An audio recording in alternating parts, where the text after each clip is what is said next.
in 20 years won't do an interview. Nobody's ever talked to her, and that she's never been interviewed anywhere. All lies will be exposed. That's all. And anyone who takes that the wrong way, know why they take it the wrong way. Winfrey, Tyler Perry, Steve Harvey, Kevin Hart. So everybody that Katt sat right here and told you about, everything he was saying was on the up and up. No one's saying he's lying. I can't wait to see your next interviews with those people. They ain't coming on now, Mo. In recent weeks, the internet has been buzzing nonstop after comedian Katt Williams spoke candidly about what he believes happens behind closed doors in Hollywood. His comments sparked intense reactions, especially when he directly mentioned influential figures such as Oprah Winfrey, Tyler Perry, and Sean Diddy Combs. Oprah Winfrey, in particular, is no stranger to controversy, and over the years her name has repeatedly surfaced alongside troubling stories. Many critics argue that she often appears uncomfortably close to major scandals just before or after they explode into public view, which has fueled widespread suspicion and debate. Completely outside of my frame of reference. I've been in show business since I was 14, and I've heard the stories of what happens, and I've seen these kinds of things play out in front of me. Okay. When you say you heard the stories, what do you mean? What stories? I mean, you see before, look, Mariah Carey made a $100 million deal, and 3 months later, she's all of a sudden mysteriously crazy. Or Martin Lawrence punches through and he's waving a gun on the street screaming, "They're trying to kill me." Yeah, we hear those stories. And it always happens around the time of their career where it seems as though they're crossing over the next plateau. Yeah. Would you say you lost your mind, sort of? No. No. Not exactly. Okay. I wasn't crazy, but it's incredibly stressful. Yeah.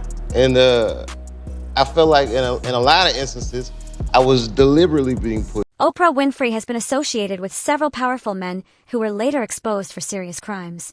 These include Harvey Weinstein, Sean Diddy Combs, and Jeffrey Epstein. Because of these connections, many people have begun asking difficult questions about just how close Oprah truly was to these individuals. Harvey Weinstein, in particular, maintained a close friendship with Oprah for many years. According to multiple accounts, Weinstein allegedly used that friendship to gain credibility and trust. Actress Katie Noble stated that Weinstein used Oprah's presence to appear safe and respectable. She claimed he used the image of Oprah hanging on his arm to persuade her to return to his hotel room. According to Entertainment Weekly, this moment is part of why Monique has openly accused Oprah of hypocrisy. I do see quite a few pictures with Oprah and Harvey. And now you hear her speak about what he did was horrible and terrible, but everybody knew it. Everybody knew it. So were you telling me you were that blind that you just didn't know it?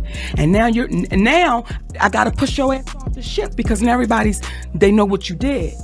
But if I knew it, you mean to tell me you didn't?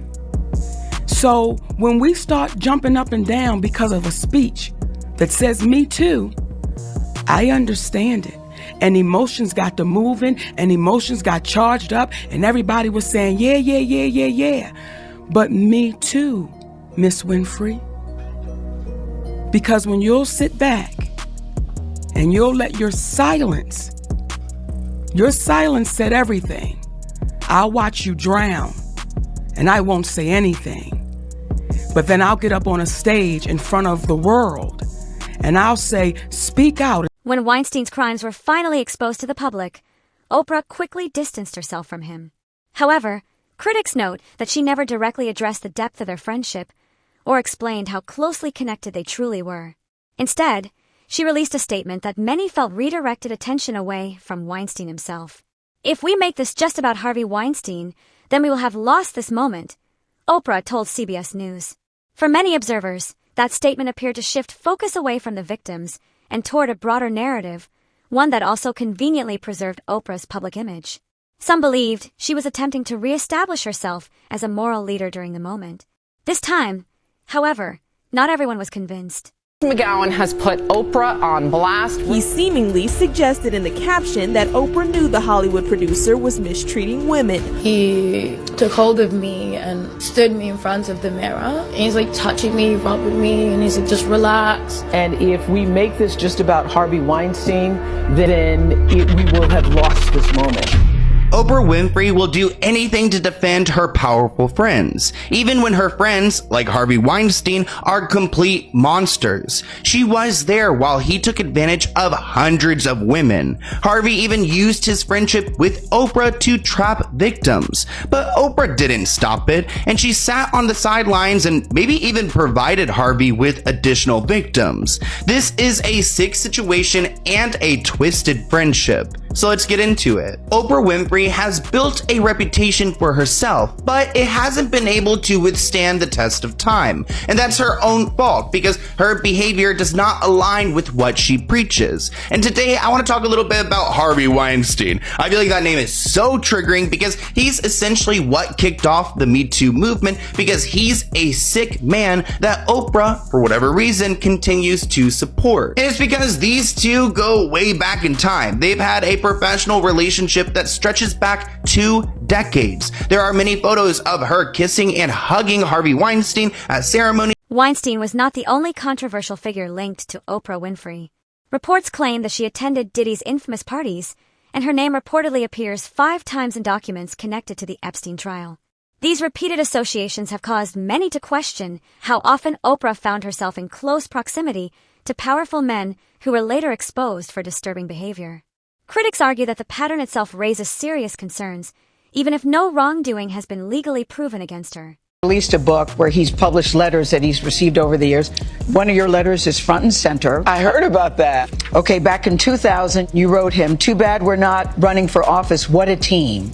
I think he'd written a book and said that he wanted me to be his running mate. If he decided to run. If he decided to run.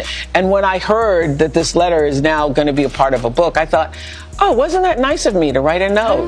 That's what I thought. Because I'm always like, oh, I should write a note. The person did this, or I should write a note. So I'm really happy that I wrote a note. Yeah, it just shows you have good manners. But you're not thinking you and Donald Trump would be a team. No. You weren't thinking it. I might have thought it back then. I might have thought it 23 years ago. Yes. Are you thinking that today? No, I'm not thinking. Okay. Another major controversy tied to Oprah involves her school in South Africa, the Oprah Winfrey Leadership Academy for Girls.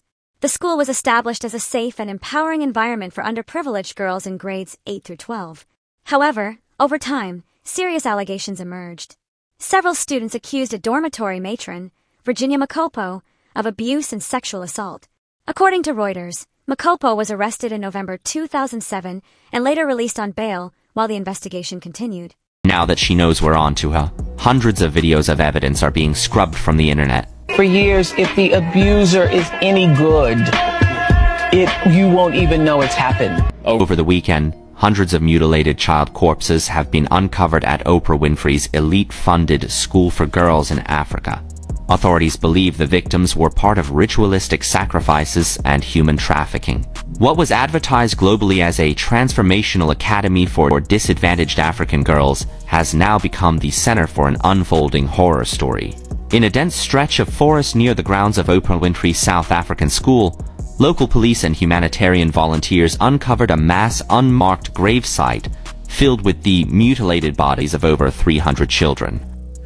Many of the skeletal remains showed signs of ritualistic markings, incisions, and post-mortem abuse. Officials working the case were quoted as saying, "These are not natural deaths. These are not accidents." Forensic teams described repeated trauma patterns consistent with sacrificial rites, not warfare or disease. Some remains were missing vital organs, while others were bound, beheaded, or dismembered. Following these events, Oprah faced a lawsuit from the school's former headmistress, Lorado Nomio Zaman. Zaman alleged that Oprah defamed her by implying she had helped cover up the abuse at the school.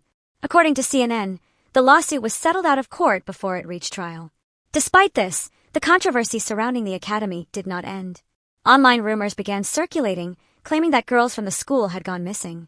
Over time, old video clips resurfaced showing Oprah making comments that many viewers found unsettling or inappropriate. Later, Oprah publicly shut down viral rumors accusing her of being arrested for sex trafficking. After learning her name was trending online, she addressed the claims directly on Twitter, writing, "Just got a phone call that my name is trending and being trolled for some awful fake thing. It's not true. Haven't been raided or arrested. Just sanitizing and self-distancing with the rest of the world. Stay safe, everybody." Like we put too much pressure on Tyler Perry. You know what I mean? He ain't put nobody on. The people that been in his productions, they not famous. All of them can walk through the mall without security. Be what you gonna be, but put your people on. If you a gay person and you in there, put some other gay people on. Put somebody on. Or don't be wondering why people keep saying gatekeepers.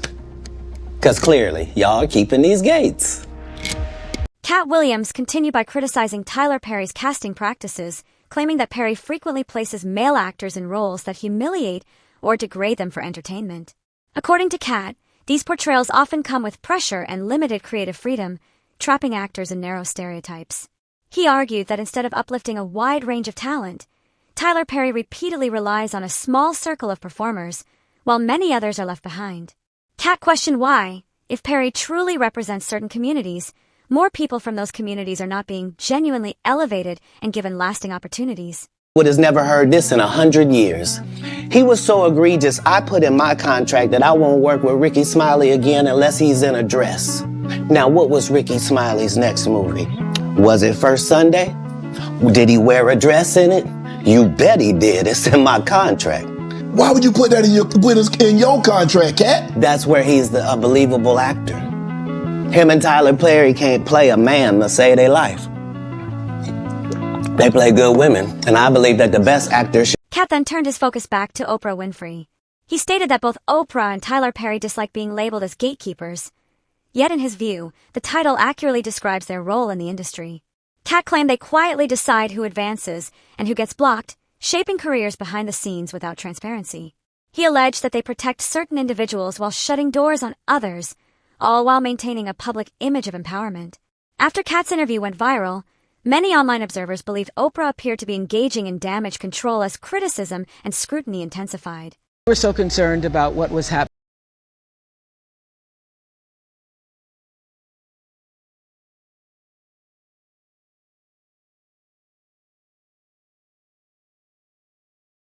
I think that's the answer. I said I love it. And so we have created the People's Fund of Maui that will put money directly in the hands of the people. By 2026, as renewed criticism and resurfaced allegations continued to circulate around Oprah Winfrey, the public began re-examining older controversies connected to her name. One issue that returned to public discussion involved the devastating Maui wildfires. In 2023, massive fires tore through the Hawaiian island of Maui, destroying entire communities, displacing families, and claiming lives. The scale of the disaster shocked the world, leaving neighborhoods reduced to ashes and survivors struggling to rebuild amid overwhelming loss. Billionaires that own land in Hawaii, how much do they own and were they affected by the Maui wildfires? Number 1, Mark Zuckerberg. Mark Zuckerberg started acquiring his properties over in Hawaii in 2014 and 2017 and spent over $150 million in capital investments. Mark Zuckerberg's estate is located on the island of Kauai, on the northeast side of the island. He owns over 1,412 acres, or 1% of the holdings on Kauai. This shoreline alone is over 10,000 feet, and on premises he has a 57,000 square foot mansion. Zuckerberg created controversy when he built a 6-foot wall around his estate and was rumored to file suits to force land sales. Number 2, Jeff Bezos. Jeff Bezos bought his property in 2021 for $78 million. His property is located on the island of Maui, the most southern area, surrounded by public lands, lava tubes, and is a total of 14 acres, 10,000 square feet of homes, and is one of the highest priced estates for its size. Number 3, Oprah Winfrey. Oprah Winfrey has been a part-time resident of Hawaii for over 15 years. Her estate is located on the island of Maui, south of Kula. Many reports state she owns around 1,000 acres, but based off tax records and research, it is over 2,300 acres. She recently purchased 870 acres of that 2,300 acres. These estates' proximity to the Maui wildfires. The wildfires affected over 16,000 acres and are highlighted in red. Oprah Winfrey's property is the closest to these wildfires at 16,000 feet, or roughly. Oprah has owned property known as the Maui Ranch since 2003. In the aftermath of the fires, she was seen distributing supplies and offering assistance to residents affected by the devastation. Publicly, these actions appeared compassionate and generous. However, online discussions quickly took a different turn. Critics questioned her long-term land ownership and speculated about the broader implications of wealthy elites holding large properties in disaster-prone areas, sparking heated debates across social media.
Katt Williams shifted his attention to Diddy.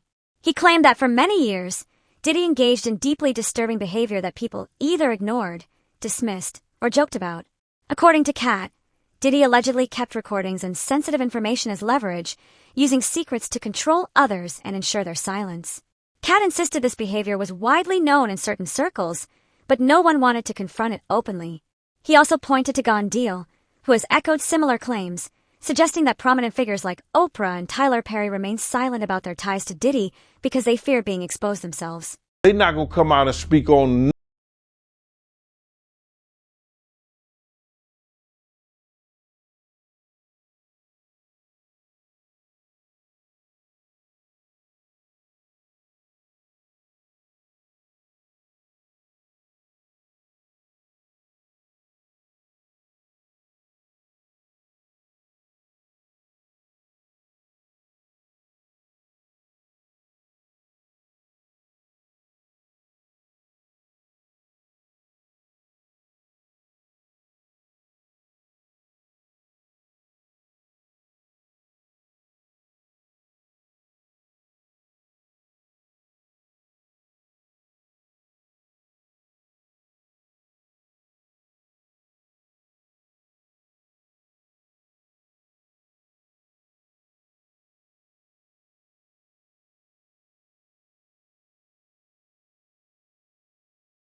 form of fashion, you got that alcohol, you got the drugs in you,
So to have those cameras and know what he was doing, it's gonna give him the ups on everybody who came to that. When Cassie filed her lawsuit against Diddy, public interest in Katt Williams' past warnings intensified. Cassie alleged that she endured years of abuse during her time associated with Bad Boy Records, claiming she was controlled, physically harmed, and deliberately held back from career growth. The lawsuit detailed violent incidents and deeply disturbing situations. Once these allegations became public, many people began connecting the dots. Katt stated that he had been sounding the alarm about Diddy long before the lawsuit, but his warnings were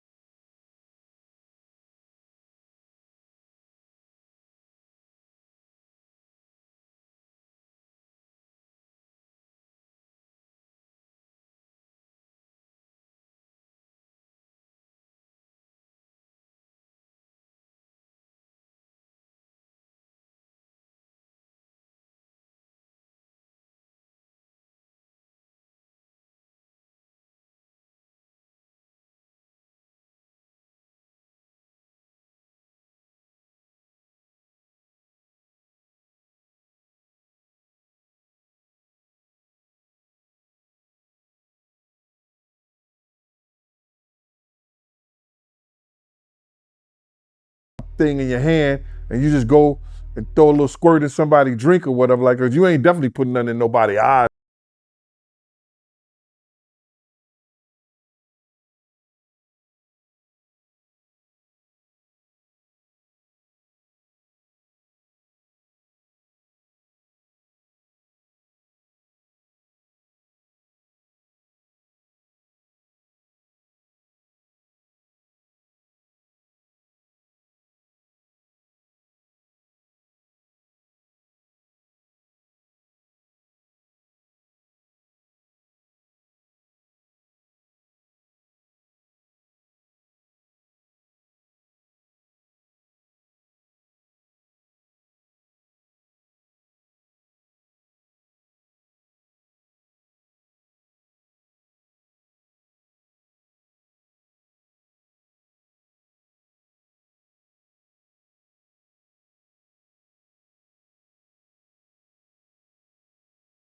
Fine for you. Katt explained that in the past, criticism of Diddy focused mainly on issues like taking credit for artists' work or underpaying them. According to Katt, those concerns barely scratched the surface. He claimed that the public is only now beginning to see the darker reality he had been referencing for years. Katt went on to allege that Diddy's so-called freak-offs were so extreme and disturbing that hotel staff frequently had to deep clean rooms after his stays due to the condition they were left in. I heard they had to do deep clean.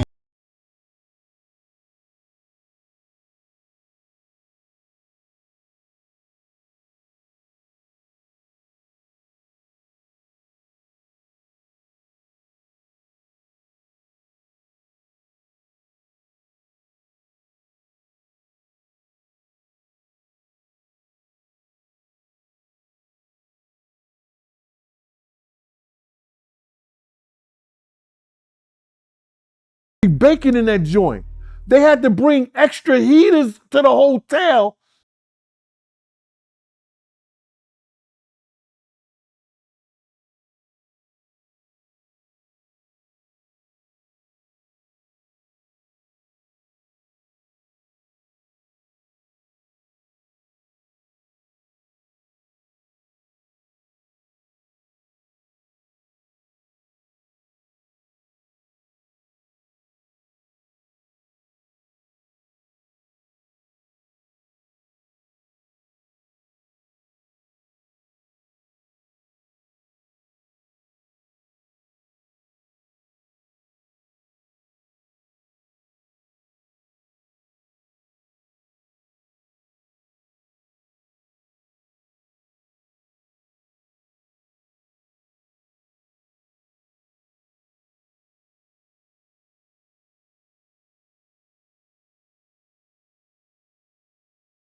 Because I heard him, and I'm giving you this, Aubrey.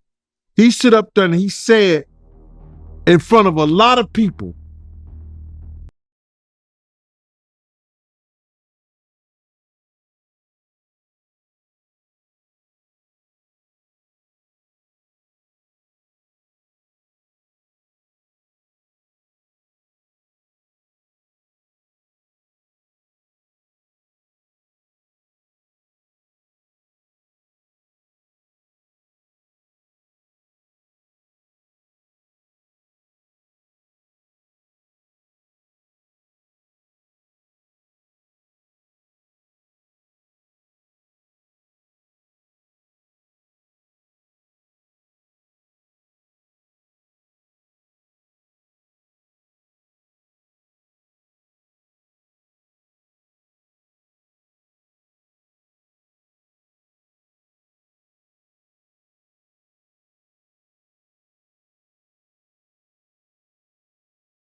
Another controversy tied to Oprah involves a man known as John of God, a Brazilian spiritual healer.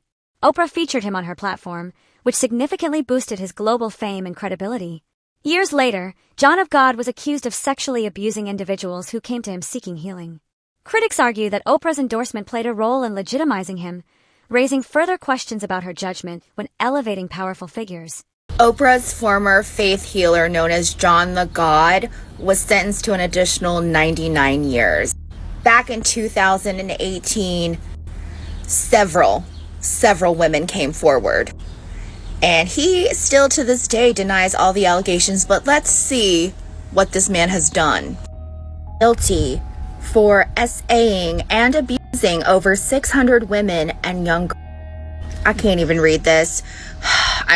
He also ran a baby trafficking operation where newborn children were sold to childless couples.